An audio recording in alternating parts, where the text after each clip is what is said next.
Hello ninth class. हमने अपने पिछले जो लेक्चर थे उसमें ये देखा था कि जो नेमिंग है वो किस तरह से एटम्स की जा रही थी और एटम्स को कैसे जो है वो रिकॉग्नाइज किया गया, उसके बारे में पढ़ा हमने।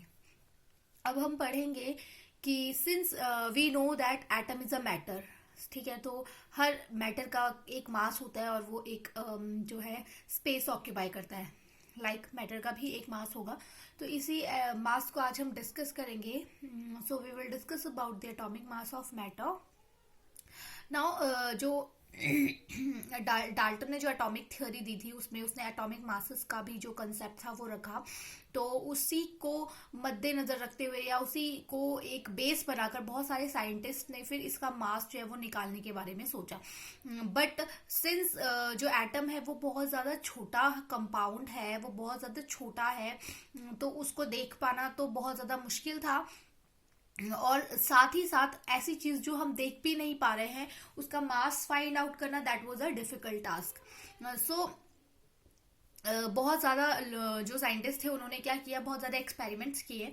उसके बाद उन्होंने डिटरमाइन किया कि एक इंडिविजुअल एटम का जो मास है वो निकालना is not a easy task. तो उन्होंने क्या किया कि हम एटॉमिक मास निकाल लेते हैं, एक मतलब कि नंबर ऑफ मैटर्स के, सॉरी एटम्स के, एक ग्रुप ऑफ एटम का हम एटॉमिक मास जो है वो निकाल सकते हैं एक कंपाउंड से। बट हम एक मैटर का जो है, एक इंडिविजुअल मैटर का, एटम का अगर हम मास निकालने की बात करते हैं तो that is a little bit impossible और difficult task, because at that time कोई इक्विपमेंट्स उनके पास उतने ज़्यादा इक्विपमेंट्स नहीं थे, क्योंकि अभी धीरे धीरे जो साइंस थी वो तरक्की कर रही थी। तो उनके लिए उस टाइम ये सारी चीज़ें फाइंड आउट करना एक बहुत ज़्यादा दिक्कत की बात थी। उन लोगों ने जैसे इस पे समअप किया कि हम पूरे का पूरा एक एटम का तो मास हम नहीं निकाल सकते बट कंपाउंड में निकाल सकते हैं। जैसे कि फॉर एग्जांपल हमने यहाँ पे कार्बन मोनोऑक्साइड का फॉर्मूला लिया है, दैट इज CO, और वो कार्बन मोनोऑक्साइड बनता है कार्बन और ऑक्सीजन से। तो उन्होंने क्या किया, उन्होंने एक्सपेरिमेंटली ये फाइंड आउट किया कि अगर 3 ग्राम ऑफ कार्बन कंबाइन होती है 4 ग्राम ऑफ ऑक्सीजन से, तो ये सारा एक्सपेरिमेंटेड बेसिस पे किया गया है। या फिर हम इसको ऐसे भी बोल सकते हैं कि 3/4 कार्बन जो है वो कंबाइन हो रही है ऑक्सीजन के साथ, मतलब 3/4 कार्बन लगेगी ऑक्सीजन के साथ कंबाइन होकर कार्बन मोनोऑक्साइड बनाने में, ठीक है। तो इस तरह से जो है इन्होंने एग्जाम्पल्स जो है वो दिए और बताया कि हम कंपाउंड फॉर्म में जो है मास फिर भी निकाल सकते हैं।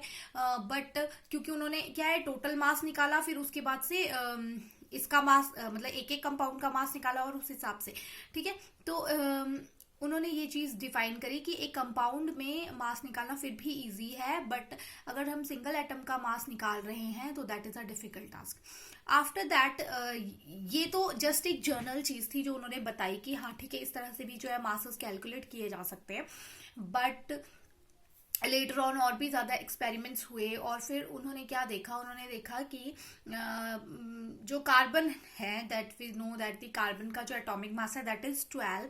तो उन्होंने बोला जो कार्बन 12 है उसका जो 12th पार्ट है, कार्बन 12 का जो आइसोटोप है उसका जो 1/12 पार्ट होगा उसका जो मास होगा that is equals to 1 atomic mass. यानी हमें अगर 1 एटॉमिक मास, जैसे कि हम लोग 1 किलो अगर हम लोग टमाटर लेते हैं तो वो जो 1 किलो का टमाटर हमने लिया, फिर हम उस 1 किलो टमाटर को तोलने के लिए वो जो 1 किलो का बट्टा रखते हैं, दैट इज एक रिमार्क कि हमें इसके इक्वल चाहिए।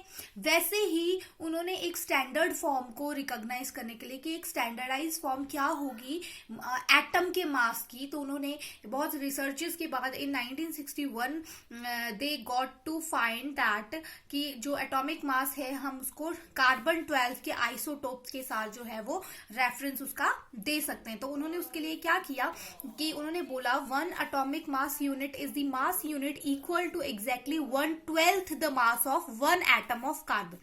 यानी अगर हम कार्बन का एक एटम लेते हैं, कार्बन 12 का एक एटम लेते हैं, उसका भी 1/12 पार्ट का जो मास होगा that is equals to 1 atomic mass. तो इस तरह से हमें स्टैंडर्ड मास यूनिट जो है वो मिल गया after that this was the whole technique, और किस तरह से उन्होंने जो है कार्बन 12 के आइसोटोप को एक स्टैंडर्ड और रेफरेंस रखा एटॉमिक मास के लिए.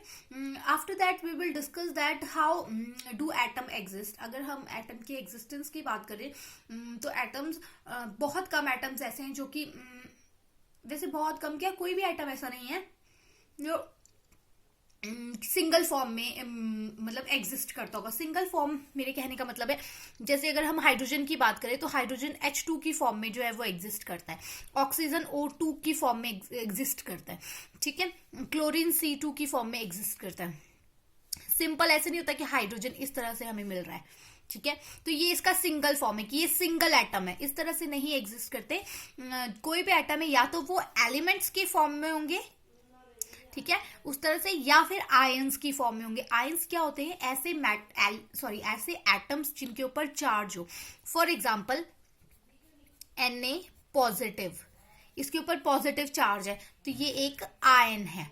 तो यानी या तो एटम्स क्या हैं, आयंस की फॉर्म में प्रेजेंट होते हैं, या फिर वो एलिमेंट्स की फॉर्म में या कंपाउंड्स की फॉर्म में प्रेजेंट होते हैं. वो कभी भी सिंगली जो है वो नहीं होते. So this is all about the topic. You have only 2 questions for this topic. The first question is, what is atomic mass unit? How do atom exist? Thank you.